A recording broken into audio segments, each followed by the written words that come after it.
एक बादशाह और फ़ख्र की कहानी, सात की ज़ुबानी। और हाँ, सब्सक्राइब भी करो। Yes, come on. 2-1 south Africa को हमने ये सीरीज हरा दी है। अब कहने वाले लोग कहेंगे कि भाई बच्चों के साथ खेले थे तो वो इसलिए जीत गए।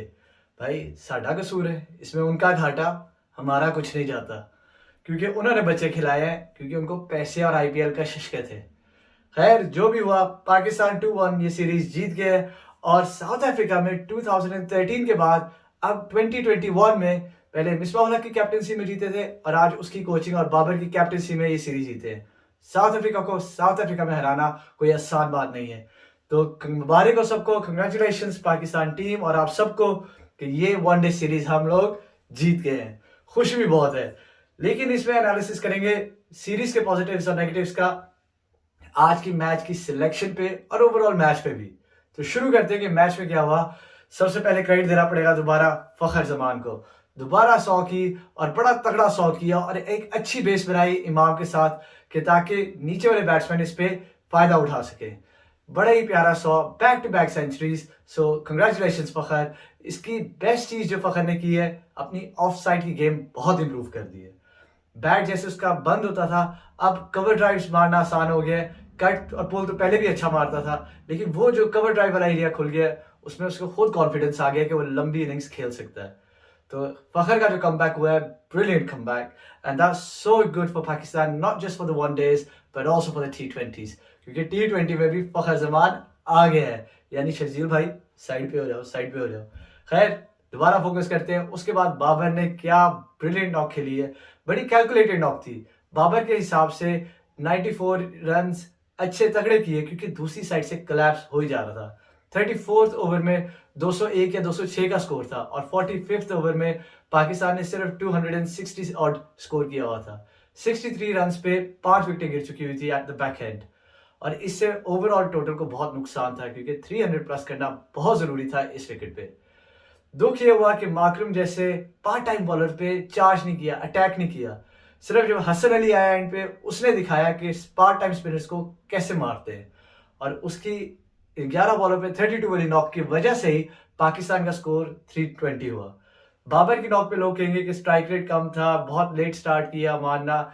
मेरे हिसाब से उसने बहुत अच्छी नॉक खेली, क्योंकि जरूरत थी कि एक प्रॉपर बैट्समैन एंड तक रहे, लास्ट बॉल तक रहे, कि ताकि कैपिटलाइज कर सके जो बैक एंड के ओवर्स है। और बिल्कुल ऐसे ही हुआ। परहैप्स एक आधा ओवर मार्करम को अटैक कर सकता था या दूसरे पार्ट टाइम स्पिनर्स को अटैक कर सकता था, लेकिन ये माइनर क्रिटिसिज्म है। 100 नहीं हुई, इसका थोड़ा दुख हुआ, लेकिन 94 रन टीम के लिए बहुत वैल्यूबल थे।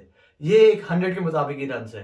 सो बड़ा अच्छा टोटल पाकिस्तान ने सेट कर दिया। जब 320 हुआ तो ये तो विनिंग टोटल था।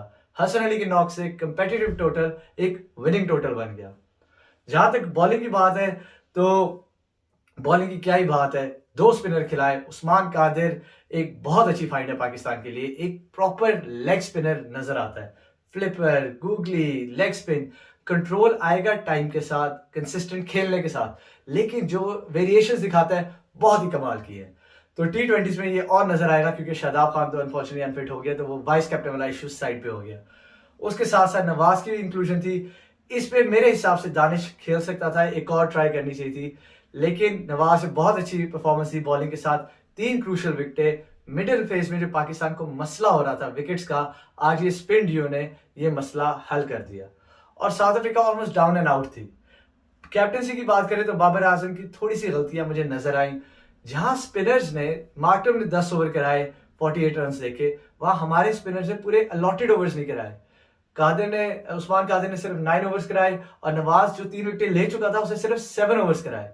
इनके 4 ओवर्स और यूज हो सकते थे और ये मैच बहुत पहले खत्म हो जाता। 5th विकेट की जो पार्टनरशिप पहले कुआवे की लगी हुई थी, या फूलों की वैक्यूम जो हमेशा अड़ जाता है, सरफराज का बेस्ट फ्रेंड, बहुत अच्छी पार्टनरशिप लगाई थी उसने और ये लग रहा था कि गेम एंड तक लेके जाएगा। लेकिन हारिस रऊफ और हसन अली की कमाल बॉलिंग, अच्छी डेथ बॉलिंग, और रऊफ है ही डेथ बॉलर, और उसकी वजह से ही इनकी जो बैकबोन है वो टूट गई। ये पार्टनरशिप टूटी तो मैच खत्म ही हो गया था। तो पाकिस्तान को क्रेडिट जाता है अच्छी फिनिशिंग का, अच्छी बॉलिंग का। पाकिस्तान की टीम सिलेक्शन की बात करते हैं तो इस पे मुझे कुछ समझ नहीं आई कि आज की टीम क्या सिलेक्ट की। वो तो भला हो कि उनकी इतनी जरूरत नहीं पड़ी, क्योंकि जब कोलैप्स भी हुए तो वो कवर कर लिया बाकी बैट्समैन ने, सच एज फखर, बाबर और एंड में हसन की नॉक ने। लेकिन ये क्या टीम सिलेक्शन थी? सरफराज को इंक्लूड किया किस बेसिस पे? इसकी जगह तो हैदर अली का इंक्लूजन मस्त था आज।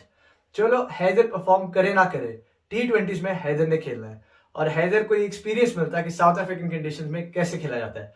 एक गेम खिला के सरफराज को क्या पॉइंट प्रूव करना था? इसकी मुझे कुछ समझ नहीं आई कि इसकी क्या बेसिस थी। उसकी वजह से रिजवान कीपिंग भी नहीं कर सका, सरफराज को कीपिंग करनी पड़ी क्योंकि रिजवान नंबर 1 कीपर है, तो कीपिंग उससे छीनी सिर्फ सरफराज को इंक्लूड करने के लिए। मैं सरफराज के बिल्कुल खिलाफ नहीं हूँ, बहुत अच्छा प्लेयर रहा है पाकिस्तान के लिए, लेकिन करंट लॉट में सरफराज की जगह नहीं बनती। कुछ समझ नहीं आई इसकी। मेरे हिसाब से दानिश को भी इंक्लूड करना चाहिए था कि ताकि जो वीक लॉट खेल रहा है साउथ अफ्रीका का, तो उसको एक पूरा चांस मिले।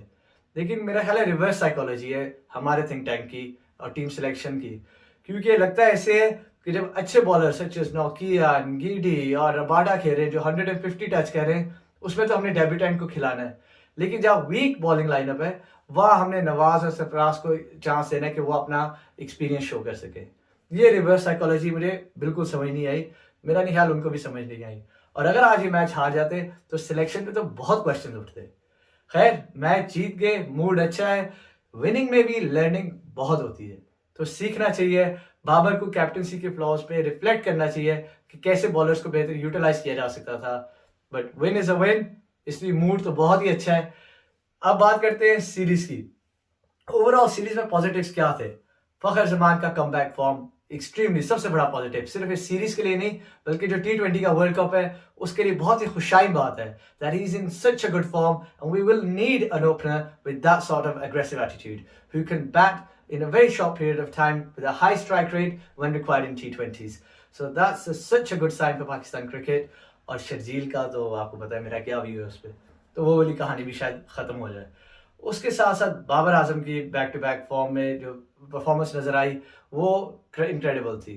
इसकी क्लास, उसका वो लेफ्ट आर्म स्पिन को भी खेलना, जो जो थोड़े बहुत गैप्स उसकी इनिंग्स में नज़र आ रहे थे वो कवर अप हुए और अच्छा टाइम मिला उसे मिडल में। इमाम भी बड़े अच्छा खुशाइन बात है, एक सेटल्ड ओपनिंग पार्टनरशिप अब फखर और इमाम की नज़र आ रही है। बॉलिंग की बात करें तो हारिस रऊफ मेरे हिसाब से बहुत अच्छे डेथ बॉलर है और एक अपॉर्चुनिटी मिली है कि ये लंबा पाकिस्तान के लिए खेल सके, तो ये मेरे हिसाब से पॉजिटिव्स थे। और एक लेग स्पिनर जो आज नजर आया, उस्मान कादिर, एक बड़ी पॉजिटिविटी नजर आई कि ऐसा लेग स्पिनर पाकिस्तान को मिला है जो ऑन हिज डे एक मैच विनर है, जिस पे रिलाई कर सकते हैं कि आपको ये मैच जिता सकता है टफ सिचुएशन से भी। और ये नजर पहले भी आ रहा था। शादाब की बात करें तो शादाब की फॉर्म बुरी से बुरी लगी हुई है, अनफॉर्चुनेटली इंजर्ड हो गया, लेकिन मैं इसको एक पॉजिटिव देखता हूँ। ये अपॉर्चुनिटी उसे मिली है कि गेम से दूर जाए, सोचे इसके बारे में, अपनी फॉर्म वापस लाए, डोमेस्टिक में कोशिश करे, रन्स करे और एक स्ट्रॉन्ग कमबैक करे जैसे हसन अली ने किया था। तो काफ़ी पॉजिटिव्स हैं। सीरीज विन है तो पॉजिटिव्स तो काफ़ी है। जो नेगेटिव्स है वो अभी भी वही है कि हैदर को चांस ना देने की वजह से वो नंबर 6 का स्लॉट पाकिस्तान के लिए अभी भी प्रॉब्लमेटिक है। अभी भी वो बैलेंस स्ट्राइक नहीं हो रहा कि परफेक्ट वनडे टीम पाकिस्तान की क्या होगी। वो फिनिशर, वो पावर हिटर अभी भी लैप्स है। हैदर को चांस लेते तो मे भी नजर आता, चांस नहीं दिया तो अभी भी ये गैप है। और एक और बहुत बड़ा पॉजिटिव कि आसिफ अली का मेरे हिसाब से तो करियर, बल्कि होपफुली टीम सिलेक्शन के हिसाब से भी करियर तो अब खत्म हो गया। इसकी उसी कैटेगरी में बात आ गई है जहां हुसैन तलत, खुर्शीद शाह और इफ्तिखार थे। और ये नोन चीज़ है, ये बहुत पहले नजर आ रहा था, अब होपफुली ये इशू खत्म हो गया होगा। तो बहुत से पॉजिटिव्स, बहुत से नेगेटिव्स भी थे।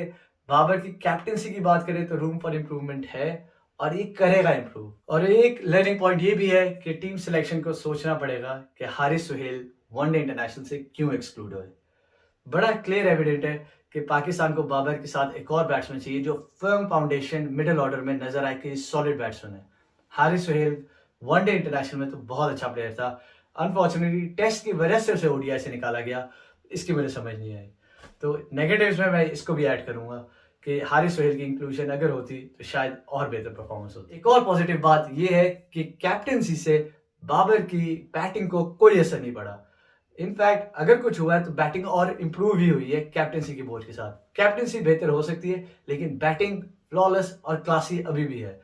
बाबर, अब ये नेक्स्ट वेडनेसडे पता लगेगा, but highly likely, in fact quite possibly number 1 one day international batsman बन गए। विराट कोहली इधर 4 साल से या 3 साल से नंबर 1 पे रैंक पे लगे हुए थे, किंग कोहली को सलूट कर रहे थे सब। अब टाइम आ गया है नए किंग का, बाबर बादशाह का टाइम है, और नंबर 1 पोजीशन पे बाबर आजम, वेल डिजर्व बाबर आजम है। क्योंकि जिस बंदे ने, चाहे न्यूट्रल हो, चाहे पाकिस्तानी हो, चाहे किसी भी क्रिकेट नेशन का हो, नजर आता है कि बाबर जो है टॉप नॉच बैट्समैन है, और क्राइसिस सिचुएशन में is the man for Pakistan. तो ओवरऑल बात करें तो आगे हो गए T20s, देखना पड़ेगा कि टीम कैसे सेलेक्ट होती है। तो उस पर बाद में बात करेंगे वीडियोस पे कि क्या बनता है टीम का। आज के लिए सिर्फ इतना ही, खुशी तो बहुत है, बात तो सेलिब्रेशंस की है। तो अब देखते हैं आगे क्या चलता है। Thank you so much.